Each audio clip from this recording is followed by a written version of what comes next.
आपको पता है कि औरत ज़ात के ना बहुत सारे रूप होते हैं, बहुत सारी शक्लें होती हैं औरत ज़ात की। ये कहीं भी रुख मोड़ सकती है। भले औरत जो है ये मज़लूम हो या फिर ज़ालिम, ये ताकतवर हो या फिर कमज़ोर, लेकिन जब ये बर्बाद करने पर आती है ना तो ये नस्लें तक तबाह कर देती है। ये औरत ऐसी चीज़ है।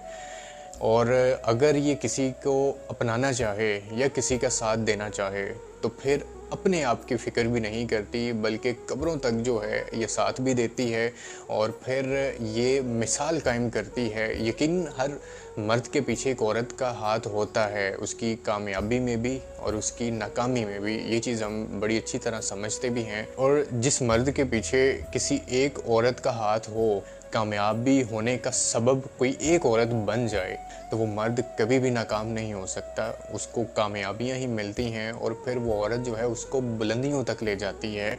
और इसी तरह अगर इसके मुकद्दर में या कोई ऐसी औरत आ जाए जिसको इसने रुसवा किया हो या फिर ज़िल्लत दी हो, उसको गालियां दी हो या फिर उसको बदनाम किया हो, तो फिर वो मर्द कभी भी कामयाब नहीं होता। वक्ती तो उसको लग रहा होता है कि वो जो है कामयाबी की सीढ़ियाँ चढ़ रहा है, लेकिन असल में ऐसा बिल्कुल भी नहीं होता, बल्कि वो अपनी नाकामी की तरफ जा रहा होता है। औरत को समझना जो है वो इंतहाई मुश्किल है। और एक वफ़ादार मर्द, असली या फिर नस्ली मर्द वो नहीं होता कि जो आज किसी और के साथ और कल किसी और के साथ। और मैं सलाम पेश करता हूँ ऐसे मर्दों को कि जो एक ही औरत के साथ गुजारा करते हैं, उसी का होकर रहते हैं और सारे गमी खुशी के जो रिश्ते हैं, जो हालात हैं, बल्कि उसी के साथ रहते हैं और आगे बढ़ते हैं।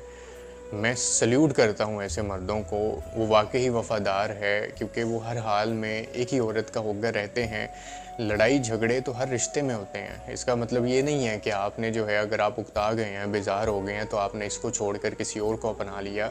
ये वफ़ादारी की अलामत नहीं है।